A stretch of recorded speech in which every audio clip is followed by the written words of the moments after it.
Hello, my name's Alison Coleman and I'm the Disability Inclusion Technical Advisor for World Vision Vanuatu. It's a privilege for me to be able to share these stories of some of the amazing people we have met and the wonderful work of the team here in Vanuatu. We hope these stories will shine a light on one of the hidden challenges of WASH, particularly for people with disabilities. In 2019, the team at World Vision Vanuatu undertook a large-scale study to help us to better understand the challenges of access to water and sanitation for people in the northern provinces of Vanuatu, with a particular focus on the experiences of women and people with disabilities. This study, called the Water, Women and Disability Study, was conducted in collaboration with key national and international partners. And the study was made possible through the generous funding of the Australian Government's Water for Women Fund. The study provided the opportunity for more than 56,000 individuals from more than 11,000 households to share their stories and experiences of access to water, sanitation and hygiene in Vanuatu.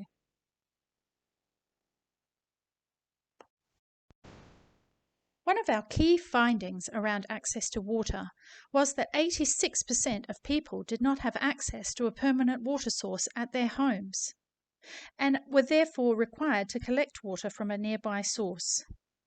People with disabilities face challenges when collecting water due to the distance to the water source and the inaccessibility of the terrain.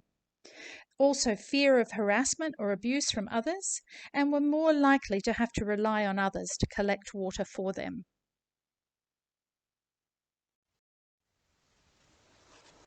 Our key findings around sanitation were that almost half of all households reported using a toilet that did not provide separation from human contact and human excreta.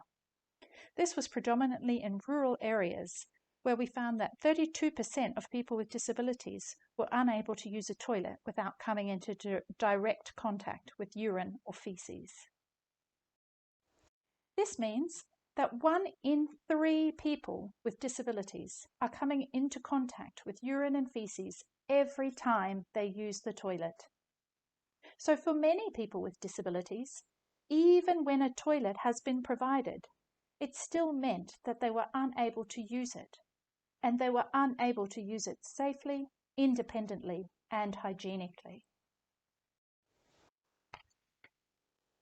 This finding particularly highlighted the challenges faced by people with disabilities, even when they could access the toilet, and in urban areas, they still had to crawl to go inside, and they often had nothing to sit on or hold on to for support. For many people, it meant open defecation with no privacy or safety from animals or other people. These are big challenges faced every day, every time they need to go to the toilet. And of course, this increases feelings of shame and stigma and negatively impacts self-esteem and self-worth. So for us at World Vision Vanuatu, our aim was to take this information and use it to design toilets that actually met the individual needs of each person, in order to really make sure that they were able to not only use them, but that they would have a meaningful and significant impact on their lives.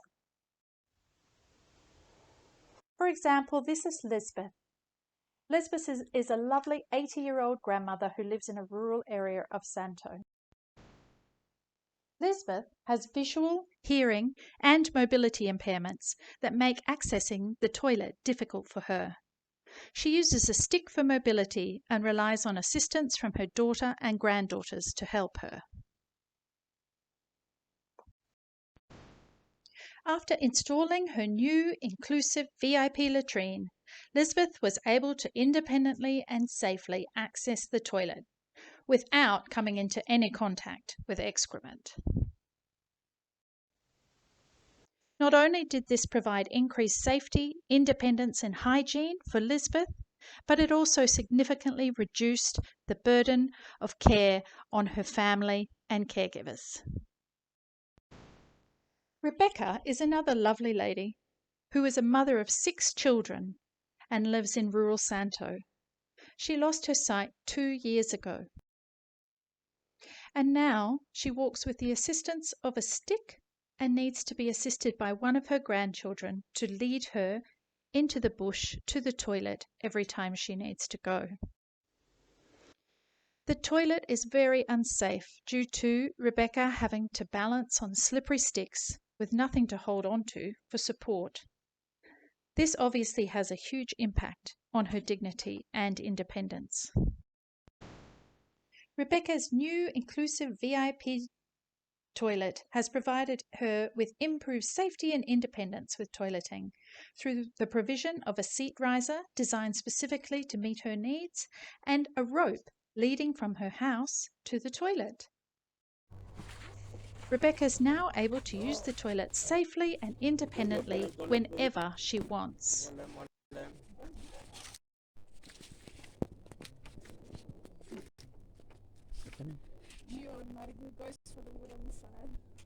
Yes. Ikut dah?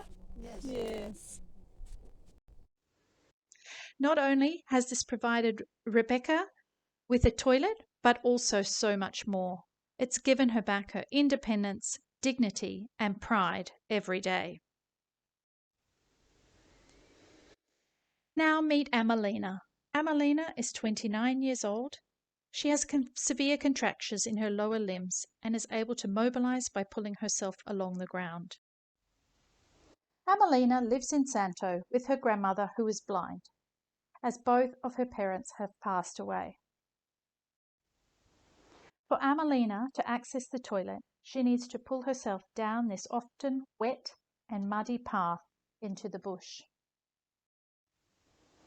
Being dependent on others for all her water needs, this presents big challenges for Amelina, and she was overjoyed to have a VIP toilet installed that she can access now from her home. She was heavily involved in the design of the seat, as she requested it specifically be low to the ground so she could slide herself on and off safely and independently. This will make a big impact on Amelina's life to have safe, independent access to toileting without having to come into contact with wet mud, urine, or feces every time she needs to go to the toilet. Lois is another delightful grandmother who lives in an urban area in Santo and cares for her granddaughter who has an intellectual disability. Lois lost both her husband and her leg last year as a result of diabetes. Although Lois lives in an urban area and has access to a wheelchair, she faces many challenges to access her toilet as she has to go over rough and rocky ground.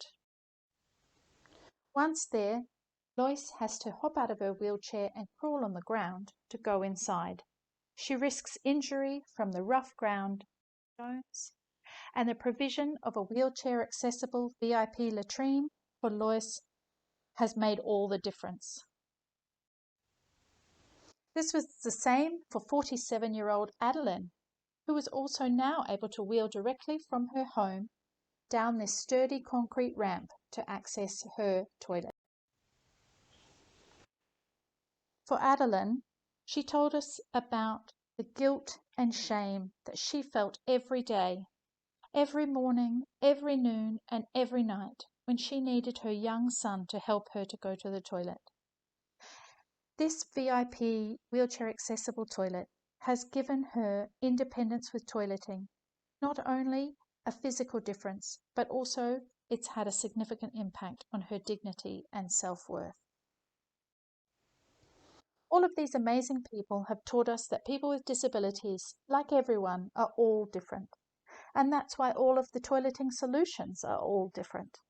But even though we made all of the VIP latrines different, with different heights and styles of seat risers, we still found that this wasn't able to meet the needs of everyone. This is Mary, a 76-year-old lady who lives in an urban area of Santo. Mary's also lost her left leg as a result of diabetes. For Mary, when she needs to go to the toilet, she hops down off her chair and also has to pull herself through the mud to access the toilet.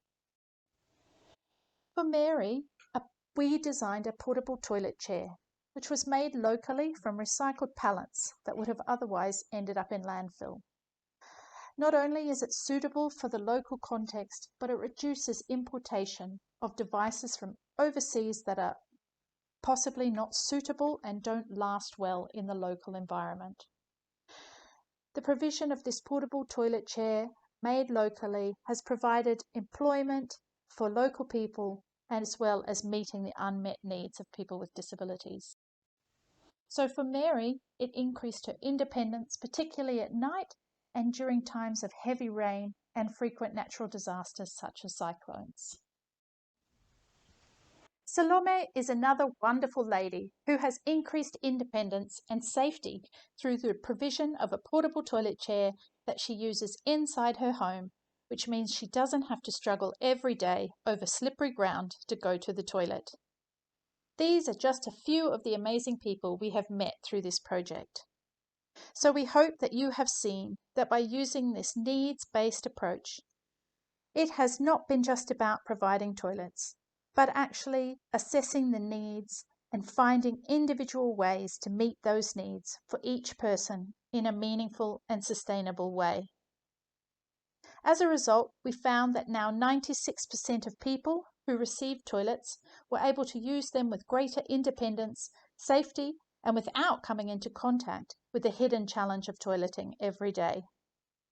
So on behalf of the team, we hope these stories inspire you to think about the different ways you can deliver inclusive sanitation facilities.